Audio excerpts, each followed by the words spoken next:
11 powerful men entered Blackthorn Estate that night. By sunrise, every one of them was dead. No witnesses, no survivors except one, and no explanation that made any sense. At first, no one even realized something was wrong.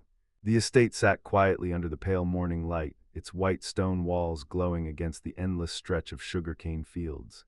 It looked like any other plantation house in Jamaica, orderly, controlled, untouched. But that silence, it wasn't normal. Blackthorn Estate was never silent. By that hour the grounds should have been alive, workers moving through the fields, overseers shouting orders, carts rolling across the dirt paths. Even inside the main house there was always movement, servants preparing meals, cleaning, tending to their master's needs. But that morning, nothing, no voices, no movement, no sound, just stillness. The first to notice were the field workers stationed along the eastern cane rows. They had been sent out before sunrise as usual, but whispers began spreading quickly between them. Something felt wrong. The house hadn't woken up. No signals. No bells, no commands. One of the older workers, a man who had spent most of his life on the plantation, narrowed his eyes toward the distant house and said quietly, "They're late." That alone was enough to make people uneasy. The men who owned Blackthorn and the ones visiting that night were not the kind who slept through the morning. Their routines were strict, predictable, controlled, which meant this silence wasn't accidental, it was unnatural. Within the hour, word reached one of the overseers. He didn't panic at first. Men like him didn't believe in things going wrong. They believed in control. So he did what any man in his position would do. He walked to the main house to correct whatever problem had delayed the morning routine. But as he approached the front entrance, something shifted in his expression. The doors were closed, not unusual, but they were also locked from the inside. He tried the handle, nothing. He knocked once, then harder, still nothing. Now there was a pause, a long one, because for the first time that morning, a thought crossed his mind that he couldn't immediately dismiss. Why would 11 powerful men lock themselves in? And more importantly, why would none of them answer? He called for help. Within minutes, several guards and workers had gathered at the entrance. The overseer stepped back, his voice sharper now. "Break it." They hesitated for only a second before slamming into the door. Once, twice. On the third hit, the wood cracked. On the fourth, it gave way. The doors burst open, and everything changed. The first thing that hit them was the heat, not the kind you expect from a warm morning in the Caribbean. This was different, heavy, oppressive. Unnatural, it rolled out from inside the house like a living thing, forcing several men to step back immediately. The air felt thick, hard to breathe. And beneath it a smell, faint at first, then unmistakable. Something had burned badly. The men exchanged uneasy glances, but no one spoke. The overseer was the first to step inside. Slowly, carefully, each footstep echoing louder than it should have in the unnatural silence. The main hallway looked untouched, no signs of damage. No signs of panic, everything was in place, perfectly arranged, as if nothing had happened at all, which made it worse because something clearly had. They moved deeper into the house, closer to the great hall. That's when the heat intensified. And the smell grew stronger. The overseer stopped just before the entrance. For a moment he didn't move, didn't speak, didn't even breathe, because something inside him already knew whatever was behind that door was not normal. But it was too late to turn back. He pushed the door open and froze. At first his mind couldn't process what he was seeing. It didn't make sense. Nothing about it did. The room was intact, completely intact, no broken furniture. No signs of a fight, no chaos, and yet 11 men lay on the floor, motionless, arranged in a circle, around the furnace. For a few seconds no one moved, no one spoke. It was as if the entire room had pulled the air out of their lungs. The furnace at the center was still glowing, its iron surface radiating waves of heat that distorted the air around it. It should have gone cold hours ago, but it hadn't. It was still alive, still burning, and around it, the bodies. The overseer took a step forward, then another, his eyes scanning the scene, trying desperately to make sense of it, but the more he looked, the worse it became. The men weren't just lying there randomly. They had been placed carefully, deliberately. Each one positioned at equal distance from the furnace, each one facing inward, as if they had been forced to watch something together. Their hands were bound behind their backs, tightly, too tightly for it to be accidental, and their mouths stuffed. Packed with raw sugarcane fibers, preventing sound, preventing speech, preventing anything. One of the guards stumbled backward. Another turned away completely. Someone whispered, this isn't right," but no one answered. Because they all knew that already. This wasn't an accident, it couldn't be. Men don't bind themselves, men don't sit quietly in a circle, men don't stay still when something is wrong, which meant one thing, someone had done this. Someone had controlled them, all of them, without a struggle, without resistance, without a single sign of chaos. The overseer's voice finally broke through the silence. Search the house. It came out weaker than he intended. But no one questioned it, because no one wanted to stay in that room any longer than necessary. They split up quickly, moving through the corridors, checking every room, expecting what? An intruder, a group of attackers, someone hiding. But they found nothing, no broken windows, no forced entry points, no weapons left behind, nothing that explained how 11 powerful men had ended up like that, nothing except one thing. In the kitchen, they found her sitting alone. Amara Kint, she was positioned near the back wall, seated on a low wooden stool, a small blade in her hand, a sharpening stone in the other, slow, steady, focused. The sound of metal against stone filled the room in a quiet, rhythmic pattern. Scrape, pause, as if time itself had slowed around her. She didn't look up when they entered, didn't react to the sudden movement, didn't flinch. It was as if she had been expecting them. The guards rushed forward. One of them grabbed her arm roughly, pulling her to her feet. Stand up, she did, without resistance, without fear, without even looking surprised. Her eyes moved across the room slowly, taking in each face, calm, composed, unshaken. That alone made several of the men uneasy, because nothing about this situation should have been calm. Where are they? One of the guards demanded. No answer. Who else is here? Silence. The overseer stepped forward now, his voice sharp. What happened in that room? For a moment, nothing. Then Amara finally spoke. Her voice was quiet, controlled, measured. They stayed, she said. The men exchanged confused glances. What? She looked directly at the overseer now. For the first time, they stayed longer than they should have. That was it. No panic, no explanation, no attempt to defend herself, just words that made no sense, and yet felt like they did. By midday, Blackthorn Estate was completely sealed. No one in, no one out. Soldiers arrived from Port Royal within hours, sent under direct orders from the governor himself. This was no longer a local matter. This was something bigger. Something dangerous. The bodies were removed quietly. No public announcement, no ceremony, no investigation, at least not one anyone was allowed to see. And the story, it was decided quickly, too quickly, a furnace malfunction. An accident, a tragic event caused by heat and poor ventilation. That was the official version. That was the only version anyone was allowed to repeat, because the alternative was too dangerous. Because if people started asking the right questions, if they realized that those men hadn't died by chance, if they understood that something had happened inside that house that couldn't be explained by accident, it would change everything. It would create doubt, fear, uncertainty, and fear, once it spreads, doesn't stop. But rumors don't follow orders. They move quietly, through whispers, through memory, through those who were there or close enough to hear. Because the workers in the fields, they didn't believe the official story. They knew what they heard. That night the screams didn't come all at once. They came slowly, rising, falling, stopping, then starting again. As if whatever was happening inside that house wasn't quick, wasn't sudden, wasn't accidental. It was controlled. And that meant something else, someone else. And at the center of it all was a woman no one had ever truly noticed. A woman who had spent years walking those halls without being seen, listening without being heard, learning without being taught, remembering everything. Amara Kint, the only survivor, the only witness. The only person who knew what really happened that night. And she wasn't talking. Not really, not yet, but one thing was already clear. This didn't begin with fire. It didn't begin that night. It began long before that, years earlier. On a different shore, the day she arrived in chains. To understand the end, you have to go back to the beginning. Long before anyone at Blackthorn Estate ever truly noticed her, Amara Kint had already begun to understand them. She just never showed it. She arrived in Jamaica in 1717, carried across the ocean on a ship where people were not called by names but counted as numbers. To the men who owned that ship, she was nothing more than cargo. To the buyers waiting at Port Royal, she was an asset. But Amara carried something they could not measure: memory. She remembered where she came from. She remembered the rhythm of her home, the sound of voices she understood, and the feeling of belonging. And she remembered the night it all disappeared, the fire, the confusion, the unfamiliar language, and the moment everything she knew was taken from her. By the time she stepped onto the island, she had already learned her first lesson. Survival depended on silence, patience, and observation. At the market, she stood still while men examined her as if she were an object. They spoke about her strength, her health, her usefulness. One of them remarked that she looked quiet, and that made her valuable. Amara lowered her eyes, not out of submission, but by choice. Quiet people were rarely questioned and rarely remembered.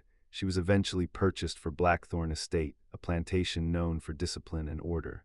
The man who owned it valued control above all else, and everything on his land had a defined role. Amara's role was simple. She was placed inside the main house to serve, close enough to the masters to hear them, but insignificant enough to be ignored. At first, she appeared to struggle with the language. She misunderstood instructions, responded slowly, and spoke only when necessary.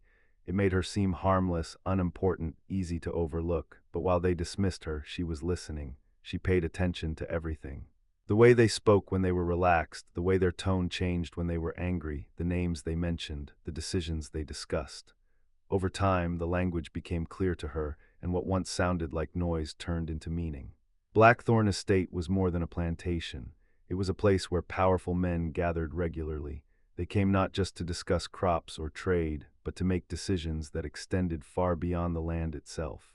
These were men who believed they understood power completely. They spoke openly, confidently, without hesitation, as if no one around them could possibly understand or challenge them. Amara served them quietly during these meetings. She poured drinks, carried food, and moved through the room without drawing attention. To them, she was part of the background, but she was close enough to hear everything. At first, their conversations meant little to her. But over time, patterns began to form. She learned who led the discussions and who followed. She learned who spoke with certainty and who hesitated. She learned who was careful and who was careless. And most importantly, she noticed that when they gathered together, they let their guard down. They spoke freely in those rooms. They shared information they would never say elsewhere. They believed themselves to be untouchable, and because of that belief, they became predictable. Amara never reacted. She never gave any sign that she understood more than she should, but she remembered everything. Every detail, every routine, every weakness. Years passed, and while nothing about her seemed to change from the outside, everything inside her was different. She now understood their language completely. She understood not only what they said, but what they meant. She could recognize intention, hesitation, confidence, and fear, even when it was hidden beneath words. She also began to understand something far more important. These men were not as powerful as they believed. Their strength came from control, from routine, from the assumption that no one would ever challenge them. But that strength had limits, and those limits could be studied. Amara learned their daily patterns. Who arrived early, who stayed late, who trusted others too easily. She noticed which doors were secured and which were left unattended. She paid attention to the guards, their habits, their distractions, their moments of carelessness. She understood something that took others years to realize. Power was not just about force, it was about knowledge, and knowledge, when combined with patience, could become something far more effective than strength. Still, she did nothing. She waited. Because she understood that knowing was not enough. Acting too soon would destroy everything. Timing mattered just as much as planning. She continued to observe, to listen, to remain invisible. To everyone else, she was just another servant, another quiet presence moving through the house. But in reality, she was learning more about them than they could ever imagine. Then one day, something changed. It wasn't dramatic, it wasn't loud. It didn't come with warning, it was a conversation, one she was not meant to hear but did. And in that moment, something inside her shifted. The years of silence, the patience, the observation, all of it led to a realization she could no longer ignore. Waiting would not change anything, nothing would improve, nothing would stop. For the first time, she saw clearly that survival alone was not enough. Freedom was not something that would be given to her, it was something that would have to be taken. From that point on, Amara was no longer just observing. She began to think differently. She began to connect everything she had learned, to see possibilities where before there had only been endurance. The men who gathered at those tables, who spoke so freely, who believed themselves completely secure, had no idea that someone they had ignored for years was beginning to understand them in a way no one else ever had. They believed they were in control of everything around them. They were wrong, because the one person they never noticed was the one who had been watching the longest, and when the time came, there would be no warning, no struggle, no chance to react. Only the realization too late that they had been seen, understood, and remembered. The night that would later be called an accident did not begin with fire. It began here, in silence, in patience, in the mind of someone they believed had none.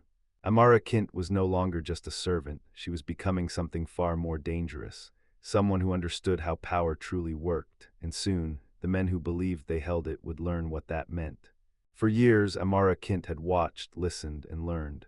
She had trained herself to remain still on the outside while her mind moved constantly, connecting details, remembering patterns, understanding the men who believed she was nothing. But knowledge alone had never been enough. What she needed was a reason, and that reason came in the form of someone she never expected. His name was Kofi. Kofi did not belong to Blackthorn Estate. He had been brought in from another plantation as part of a labor exchange, strong, dependable, and known for working without complaint. On paper, he was no different from any other man sent between estates for temporary work. But he was different, not in a way that drew attention from the overseers, in a way that only someone like Amara would notice. He observed, not as deeply as she did, not with the same patience, but enough to stand apart from the others. He paid attention to people, to movement, to tone. He asked fewer questions than most, but when he spoke, it was with intent. Their first interaction was brief. A moment in passing, a shared task in the kitchen yard, a glance that lasted just a second longer than it should have. For most, it would have meant nothing. For Amara, it was something she had not felt in years, recognition. They did not speak openly at first. That would have been dangerous. Instead, their communication was built slowly, through small moments, timing, gestures, brief exchanges when no one was paying attention. It was careful, controlled, and quiet, but it grew. Kofi had learned to read in fragments, taught in secret by someone on his original plantation. It was a rare skill, and one he kept hidden. Amara, who had spent years mastering spoken language through observation, found in him something she had not expected, someone who could understand complexity, not just survival. Together, they began sharing information. At first, it was simple, schedules, movements, names, but over time, it became something more. Amara had spent years inside the house, hearing conversations no one else could. Kofi moved between fields and estates, seeing how things operated beyond Blackthorn. What one knew, the other completed. They didn't speak of plans, not directly, but the idea began forming between them without needing to be named. Possibility, for the first time since her arrival, Amara allowed herself to imagine something beyond endurance. Not just surviving, leaving, not just alone, but with purpose. Kofi had heard rumors of places beyond British control, territories where escaped slaves could disappear, where systems like the one they lived under did not reach as easily.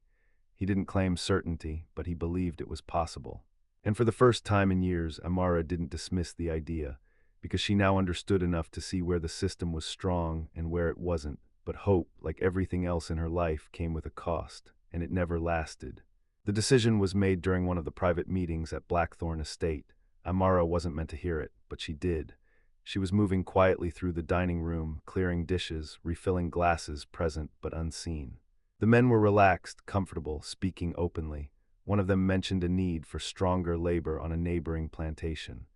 Another responded with a suggestion, transferring workers between estates, selling those who could bring a higher return, redistributing people as needed. It was a normal conversation, routine, until a name was mentioned, Kofi. Amara didn't react, she didn't stop moving, but she heard every word that followed. He was being sold, not weeks from now. Not at some uncertain point in the future. Immediately, the decision had already been made. The transfer would happen within days. That night she found him, not by accident, not by chance.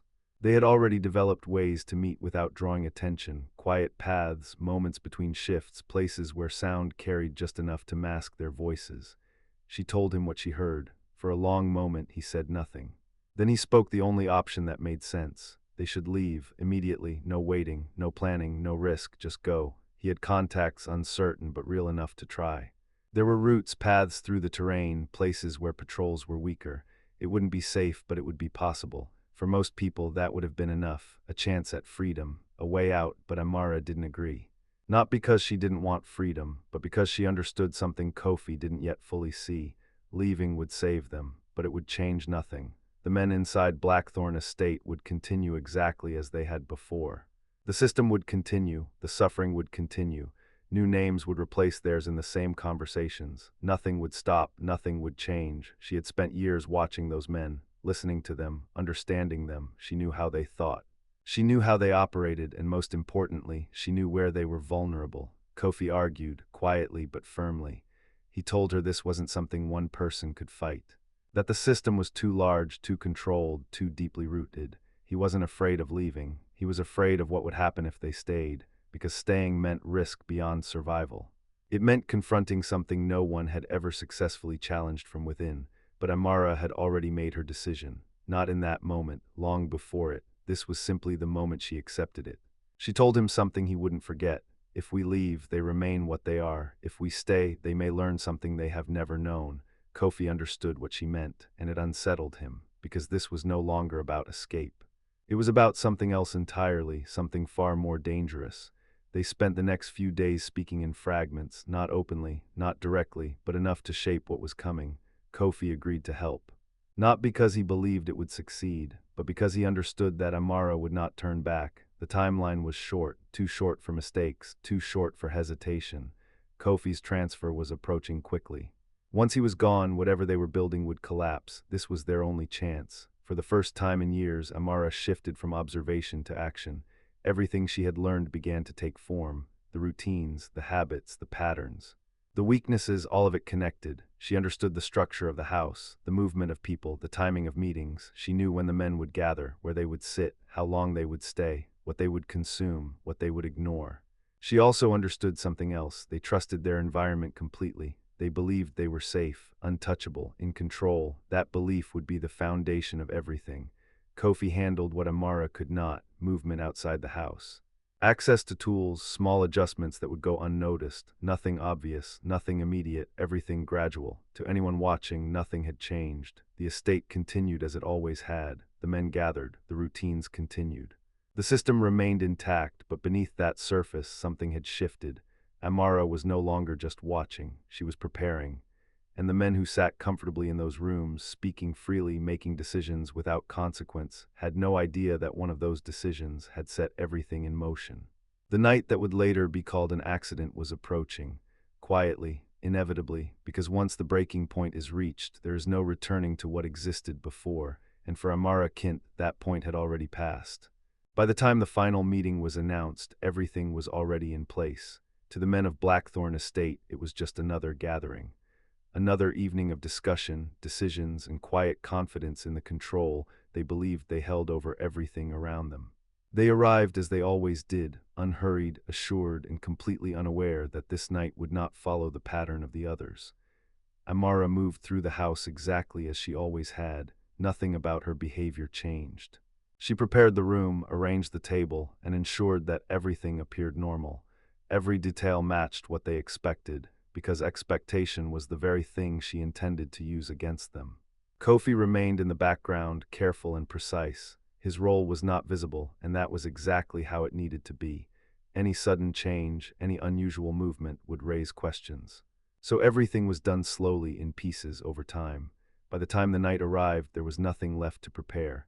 The men gathered in the great hall as usual. Their conversations began with routine matters, trade, land, profits. Their tone was relaxed, familiar. They spoke openly, confident that no one in the room posed any threat to them. Amara served them quietly, listening as she always had, but this time she wasn't just collecting information. She was waiting. The first shift was subtle, a pause in conversation, a slight confusion in tone. One of the men leaned back, adjusting himself as if something felt off but not enough to question it. Another rubbed his temples briefly, then continued speaking. It was small, almost unnoticeable, but it was the beginning. Amara did not rush. She continued moving through the room, maintaining the same rhythm, the same expression, the same presence they had ignored for years. The difference was that this time she knew exactly what would happen next. Within minutes, the change became clearer. Words began to lose their sharpness. Sentences slowed. The structure of their conversation weakened. The confidence that had filled the room started to fade, replaced by uncertainty. One of them stood up, attempting to regain control of the situation, but his balance shifted unexpectedly. Another tried to speak over him but lost track of his own words. The room, once structured and controlled, was beginning to unravel. That was the moment they realized something was wrong, but by then it was too late. Amara stepped back, watching quietly as the understanding spread across their faces. Not panic, not yet, but confusion turning into concern. They looked at each other, searching for answers, for control, for something to make sense of what was happening. They found nothing. One by one, their strength faded, their movements slowed, their voices weakened until the room that had once been filled with certainty fell into silence. When the last of them lost consciousness, the house returned to stillness. The same stillness that would later be noticed in the morning, but now it was controlled, intentional, planned. Amara stood there for a moment, looking at them not with anger but with clarity. This was not sudden. This was not emotional. This was the result of years of patience, observation, and understanding. Then she began. What followed was not rushed. Every action was deliberate, measured, and precise. She used the knowledge she had gathered over the years, the structure of the house, the tools available, the time she had before anyone would question the silence. Kofi worked with her in silence. No words were needed. They both understood what had to be done and, more importantly, how it had to be done. The men were moved one by one into position, not randomly, carefully, deliberately. Each placed exactly where Amara intended them to be. The arrangement was not just for control, it was for meaning. When they began to wake, the room was no longer what they remembered. The heat was the first thing they noticed. It surrounded them, constant and inescapable, not overwhelming but present enough to make them aware of their situation. Then came the realization. They could not move, their hands were secured, their bodies restricted. The control they had always taken for granted was gone. For the first time in their lives, they were not in control of their own situation. They were forced to understand it. Amara did not rush to speak. She allowed them time to process, to feel, to recognize the shift that had taken place. This moment mattered as much as anything that would follow. When she finally stepped forward, her presence changed the room. They recognized her. Of course they did, but not in the way they should have. To them, she had always been background, a servant, a presence without importance. Now she stood at the center of everything, and they understood, not fully, but enough. She spoke calmly, clearly, without hesitation. Her voice carried the weight of everything she had held back for years. She did not raise her tone. She did not show anger. She did not need to, because this was not about emotion. It was about understanding. She spoke of what she had seen, what she had heard, the decisions they had made, the lives they had affected, the certainty with which they had acted. She spoke not to accuse, but to remind, to make them aware. For the first time, they were listening without interruption, without control, without the ability to dismiss what they were hearing. The power in the room had shifted completely, not through force, but through knowledge, through patience, through timing. They had built their world on the belief that they understood everything.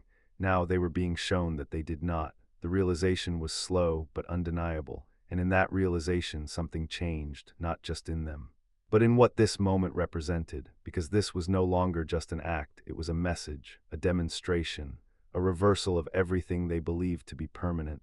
Amara did not need to continue speaking for them to understand. The silence that followed said enough. By the time the night reached its end, the outcome was no longer uncertain. What had begun as another routine gathering had become something else entirely, something none of them had ever imagined possible. And by the time the house fell silent again, the balance that had existed for years had been broken. Not loudly, not chaotically, but completely. The next morning, the world would see only the result. They would see the room, the arrangement, the stillness. They would ask questions. They would search for explanations, but they would not understand what truly happened, because what happened that night was not just about action. It was about realization, the kind that comes too late, and at the center of it all was someone they had never truly seen, someone who had waited, learned, and chosen the exact moment to act. By the time anyone outside that house began to question what had happened, it was already over. The men who believed themselves untouchable had been proven otherwise, and the system they trusted without question had revealed its weakness. Not through force, but through the one thing they had always ignored, the person who was watching, the person who remembered, the person who understood, Amara Kint. The discovery was made at dawn. It began like any other morning at Blackthorn Estate. Workers moved through their routines, overseers barked familiar orders, and the house staff prepared for a day that, by all appearances, should have followed the same rhythm as every day before it. But something was wrong. The doors to the main hall had not opened. No one had come out. No instructions had been given. At first it was dismissed as excess, too much drink, too long a meeting. That had happened before. The men inside were known for stretching their gatherings deep into the night, but as the sun climbed higher, unease began to spread. One of the overseers approached the hall and knocked. No response. He knocked again, harder this time. Still nothing.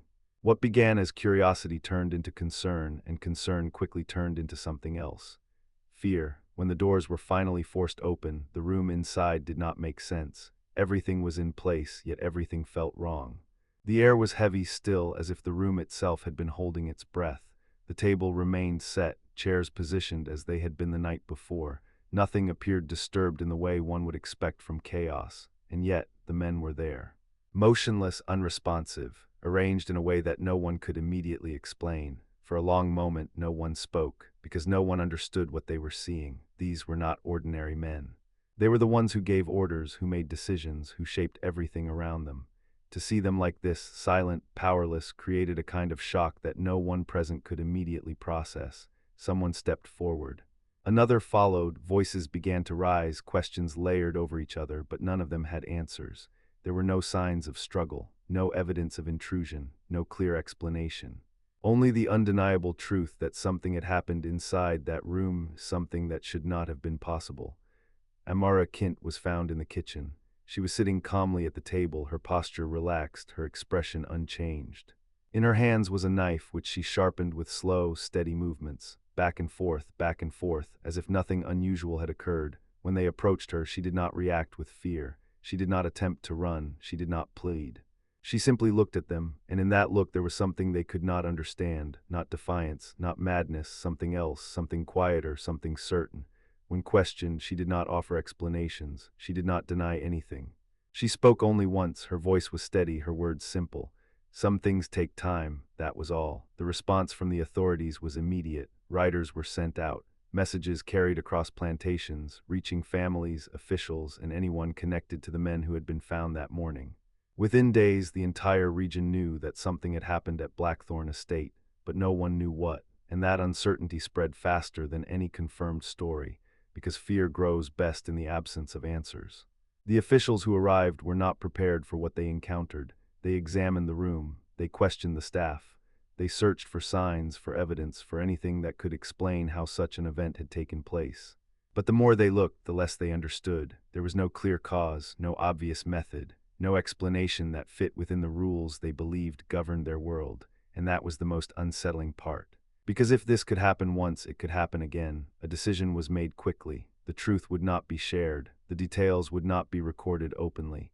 Whatever had occurred inside Blackthorn Estate would be reduced to something simpler, something controlled, something that would not invite further questions.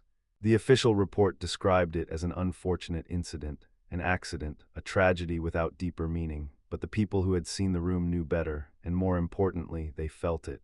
Amara's fate was decided just as quickly. A public punishment would require a public explanation, and that was exactly what the authorities wanted to avoid, so instead they chose silence. She was removed from the estate quietly, without ceremony, without announcement. Officially, she was transferred elsewhere, her story ending there, contained and forgotten.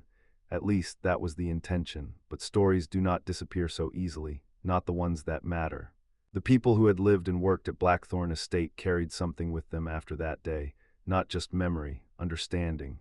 They had seen something that challenged everything they had been taught to believe. They had seen power fail. They had seen control break, and once something like that is seen, it cannot be unseen. At first it spread quietly. Whispers, small conversations shared in moments where no one else could hear, not full details, not clear explanations. Just fragments, enough to suggest that what happened was not random, not impossible. Over time, those whispers grew. They moved from one place to another, carried by those who traveled, those who listened, those who understood the importance of what had occurred. The story changed as it moved, details shifted, names blurred, but the core remained the same. One person, one moment, one shift that proved something many had never dared to believe. The impact was not immediate. There was no sudden transformation, no dramatic change overnight, but something subtle began to take hold. The certainty that had once defined the system began to weaken, not visibly, not openly, but enough for doubt to exist. Some responded with caution. They adjusted their behavior, their routines, their expectations. They moved more carefully, spoke more quietly, trusted less completely in the structures they had once relied on. Others reacted differently. They tightened control, increased pressure, enforced stricter rules. But even in those actions there was something new, not confidence, not certainty, fear, because deep down they all understood the same thing. If it had happened once, it could happen again. Years passed. Blackthorn Estate changed hands, its history gradually fading into something less precise, less defined. The hall where it had happened was eventually abandoned, left unused, avoided by those who knew even fragments of the story. No one wanted to be in that space. No one wanted to think about what it represented, but the story did not disappear. It continued to move, carried through generations in ways that could not be controlled, told quietly, shared carefully. Remembered, and at the center of it all remained a single idea, not loud, not dramatic, but powerful enough to endure, that those who are overlooked are still watching, that those who are silenced are still learning. And that control, no matter how absolute it seems, is never as complete as it appears somewhere. Long after the official records had been sealed and the names had faded from memory, the story was still being told, not as history, not as fact, but as something more important, a reminder, because the lesson of Blackthorn Estate was never written in official reports. It was carried in whispers, in quiet understanding, in the knowledge that systems built on control often ignore the one thing they cannot afford to overlook, the people within them, and sometimes that is enough to change everything.